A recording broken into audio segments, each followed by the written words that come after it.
ADC fẹ̀sùn kan Dàpọ̀ Abíọ́dún wọn ló da ìpolongo ìbò àwọn rú lógún.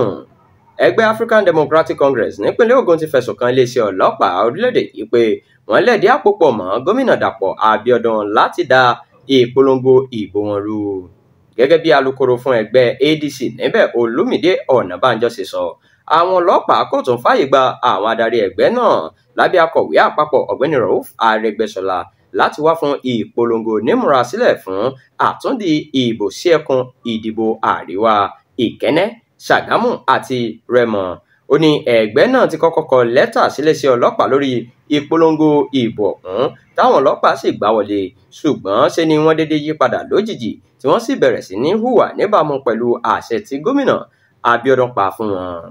Ọ̀nàbánjọ sọ síwájú pé ṣe ni wọ́n bá àtíbàbà ńlá táwọn ta jẹ, tí wọ́n kàga tí wọ́n tò sílẹ̀, wọ́n sì kó gbogbo irinṣẹ́ tí olórin fẹ́ lò.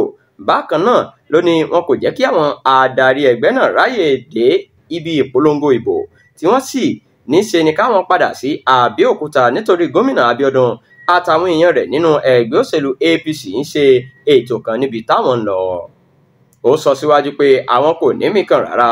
Ó ní ìnira táwọn ọmọ orílẹ̀-èdè yìí ń kojú lábẹ́ ìjọba APC ti tó gẹ́. Bẹ́ẹ̀ ni ìjọba tó ń fi àwọn agbófinró dúnkòokò mọ́ aráàlú gbọ́dọ̀ wá sópin.